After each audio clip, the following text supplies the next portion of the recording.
भूत प्रेत आत्माएं अस्तित्व में हैं या नहीं, इन जैसी बातों पर बहुत कम लोग ही यकीन करते हैं। लेकिन यह सत्य है कि हम सबके बीच आत्माएं होती हैं जो दिखाई तो नहीं देती, लेकिन अपने होने का एहसास दिलाती हैं। आज के इस वीडियो में हम आपको भारत की 5 सबसे भूतिया जगहों के बारे में बताने वाले हैं, जिसका नाम सुनते ही यहां के स्थानीय लोगों की रूह कांप जाती है। कहा जाता है कि इन जगहों में रात के समय में जो कोई भी अंदर गया वो फिर कभी भी लौट कर वापस नहीं आया। तो बने रहिए वीडियो के अंत तक। नंबर 1, भानगढ़ किला। भानगढ़ किले को भारत की सबसे भूतिया जगहों में से एक माना जाता है। इस जगह के बारे में सोचकर ही लोगों की रूह कांप जाती है। भानगढ़ किला अपने भूतिया किस्सों की वजह से हमेशा चर्चा के केंद्र में रहा है। भानगढ़ किला भारत में एकमात्र कानूनी रूप से प्रेतवाधित स्थान है।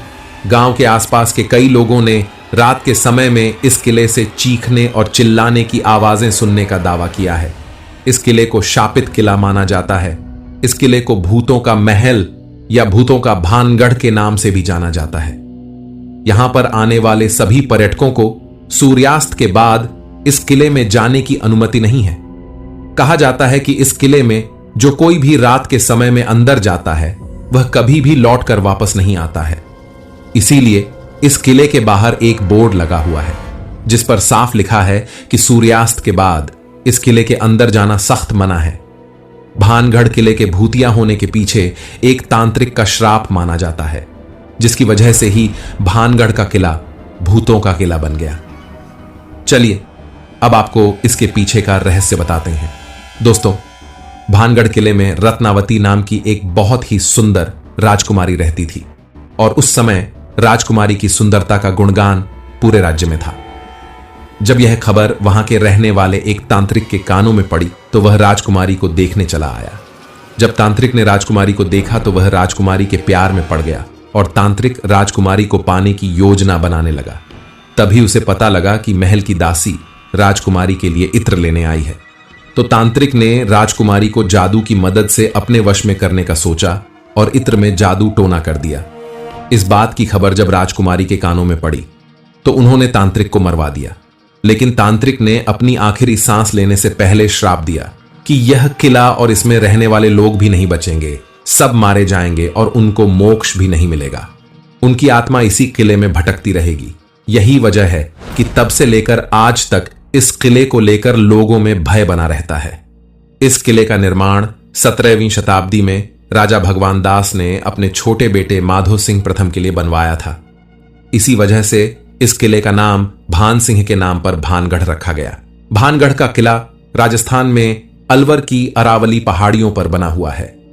इस किले के सबसे नजदीक गांव गोलक बांस है। नंबर 2, तालबेहट का किला।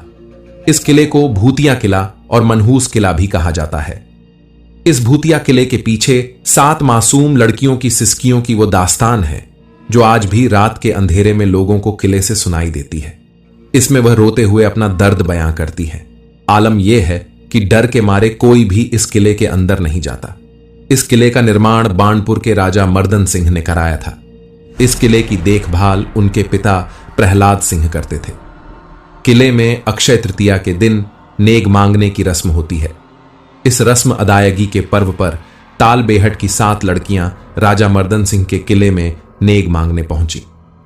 मर्दन सिंह के पिता प्रहलाद सिंह किले में अकेले थे। लड़कियों की खूबसूरती देखकर उनकी नीयत खराब हो गई। उन्होंने उन 7 लड़कियों के साथ दरिंदगी की सारी हदें पार कर दी। लड़कियों की चीखने चिल्लाने की आवाजें महल में कैद होकर रह गई। राजा की ताकत के आगे उन लड़कियों की एक न चली। लोकलाज के डर से आहत सभी लड़कियों ने किले के बुर्ज से कूदकर जान दे दी। इन 7 लड़कियों के एक साथ खुदकुशी करने से तालबेहट गांव में हाहाकार मच गया। राजा मर्दन सिंह अपने पिता की इस घिनौनी हरकत से बेहद दुखी थे। उन्होंने जनता का गुस्सा शांत करने और अपने पिता की करतूत का पश्चाताप करने के लिए लड़कियों को श्रद्धांजलि देने का फैसला किया। राजा मर्दन सिंह ने अपने पिता के गुनाह पर पश्चाताप किया और किले के मुख्य द्वार पर सभी 7 लड़कियों के चित्र बनवाए। वक्त के थपेड़ों के बावजूद इन चित्रों की झलक आज भी किले की दीवारों पर देखने को मिलती है। यूं तो मर्दन सिंह ने अपने पिता के गुनाह को स्वीकार करके पश्चाताप कर लिया, लेकिन कहा जाता है कि अकाल मौत के कारण उन 7 लड़कियों की आत्माओं को शांति नहीं मिली। खुदकुशी करने से पहले उनकी सिसकियां भले ही तब लोग नहीं सुन पाए हों, लेकिन मरने के बाद ताल बेहट के किले में अब वह हमेशा के लिए गूंजती रहती है। आज भी अगर कोई इस खंडहर नुमा किले की ओर जाने के लिए कदम बढ़ाता है तो उसे ये आवाजें सुनाई देती हैं। इस वजह से अंधेरे में कोई भी किले में प्रवेश नहीं करता। यह वाकया अक्षय तृतीया के दिन हुआ था, इसलिए आज भी यहां के लोग इस पर्व को नहीं मनाते। राजा मर्दन सिंह ने श्रद्धांजलि के रूप में किले के मुख्य द्वार पर उनके जो चित्र बनवाए थे गांव की शांति के लिए, हर वर्ष महिलाएं आज भी उसकी पूजा करती हैं। नंबर 3, गढ़कुंडार का किला। इस किले के आसपास के लोग बताते हैं कि इस किले से एक बार 50 से 60 लोग रहस्यमयी तरीके से गायब हो गए थे। दरअसल किले पास के ही गांव में बारात आई थी। बाराती यहां किले में घूमने आए और घूमते घूमते वो लोग किले के तहखाने में चले गए, जिसके बाद वो रहस्यमयी तरीके से अचानक गायब हो गए। उन 50 से 60 लोगों के साथ क्या हुआ आज तक किसी को पता नहीं चला।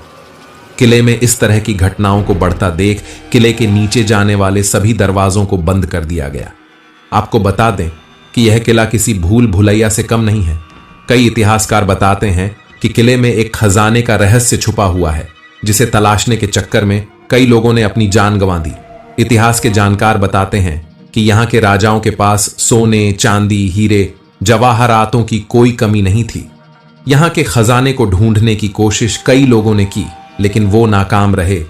ये किला उत्तर प्रदेश के झांसी से करीब 70 किलोमीटर की दूरी पर बना हुआ है। 11वीं शताब्दी में बना यह किला 5 मंजिल का है, जिसमें 3 मंजिल तो ऊपर से दिखते हैं, जबकि 2 मंजिल जमीन के नीचे हैं। यह किला कब बना और किसने बनवाया, यह भी एक रहस्य है। हालांकि इतिहासकारों का मानना है कि यह किला 1500 से 2000 साल पुराना है। यह किला सुरक्षा की दृष्टि से बनाया गया इतिहास का एक ऐसा बेजोड़ नमूना है जो लोगों को भ्रमित कर देता है। इस किले की वास्तुकला कुछ तरह है कि यह किला 4-5 किलोमीटर दूर से तो दिखता है, लेकिन जैसे जैसे इसके नजदीक आते हैं तो यह दिखना बंद हो जाता है। जिस रास्ते से किला दूर से दिखता है, अगर उसी रास्ते से आप आएंगे तो वो रास्ता किले की बजाय कहीं और ही चला जाएगा, जबकि किले में जाने के लिए दूसरा रास्ता है। नंबर 4, खूनी दरवाजा दिल्ली। यहां के स्थानीय लोग बताते हैं कि रात के समय में यहां से चीखने और चिल्लाने की आवाजें आती हैं। यहां मारे गए लोगों की आत्माएं आज भी इस इलाके में भटकती हैं। इस दरवाजे के बारे में ऐसा भी कहा जाता है कि बारिश के समय में इस दरवाजे की छत से खून की बूंदें टपकती हैं। इस दरवाजे का नाम खूनी दरवाजा कैसे पड़ा? दरअसल खूनी दरवाजे में हुए थे 3 बड़े कांड। नंबर 1, मुगल बादशाह औरंगजेब ने अपने बड़े भाई दारा शिकोह का सिर काटकर इसी खूनी दरवाजे पर लटका दिया था। कवि अब्दुल रहीम खान ए खाना के 2 बेटों को मुगल बादशाह जहांगीर ने मार डाला था। इस खूनी दरवाजे के पास खूनी हिंसा की एक और घटना 1857 के दौरान घटी, जब ब्रिटिश नेता विलियम हडसन ने बहादुर शाह जफर के 2 बेटों और पोते की गोली मारकर हत्या कर दी थी। बहादुर शाह जफर के बेटे मिर्जा मुगल, मिर्जा सुल्तान और बहादुर शाह जफर के पोते अबू बकर के कत्ल के बाद न सिर्फ ये जगह बल्कि पूरा इलाका ऐसा बदनाम हुआ कि लोग इसके नजदीक से निकलने में भी डरते थे। 1947 में भी इस दरवाजे में बहाया गया था कई मासूमों का खून। दरअसल विभाजन के दौरान ही इसी दरवाजे पर सैकड़ों शरणार्थियों की हत्या कर दी गई थी। स्थानीय लोगों का कहना है कि यहां रात को चीखने चिल्लाने की आवाजें आती हैं। यहां मारे गए लोगों के भूत आज भी इस इलाके में रहते हैं। नंबर 5, शनिवार वाड़ा किला। महाराष्ट्र के पुणे में स्थित यह किला भी बेहद अजीबो गरीब घटनाओं के लिए जाना जाता है। आसपास के लोगों की माने तो उनका कहना है कि अमावस्या की रात को इस किले से दर्द भरी चीखें पूरे महल और इसके आसपास के इलाकों में सुनाई देती हैं। आवाज से ऐसा प्रतीत होता है जैसे कोई किसी से मदद मांग रहा हो। दरअसल सत्ता के लालच में मराठाओं के पेशवा नारायण राव की इस किले में हत्या कर दी गई थी। इस हत्या के बाद उनकी आत्मा इसी महल में भटकती है और रात के समय में नारायण राव की चीखें आज भी किले में सुनाई देती हैं। वहीं दूसरी कहानी यह है कि इस किले में एक राजकुमार की हत्या कर दी गई थी। जिसके बाद उसकी भटकती आत्मा की आवाजें महल में सुनाई देती हैं। इस किले का निर्माण 18वीं शताब्दी में बाजीराव प्रथम ने कराया था। यह किला मुगल वास्तुकला के साथ साथ मराठा शैली का एक उत्कृष्ट नमूना है। कहा जाता है कि इस किले में एक नहीं बल्कि 3 से 4 बार आग लगी और किले के कई हिस्से जलकर नष्ट हो गए। इस किले को पेशवा बाजीराव बल्लाल और बुंदेलखंड की राजकुमारी मस्तानी की प्रेम कहानी का प्रतीक माना जाता है। उम्मीद करता हूं आपको वीडियो पसंद आई होगी। मिलते हैं अगली वीडियो में, तब तक के लिए धन्यवाद।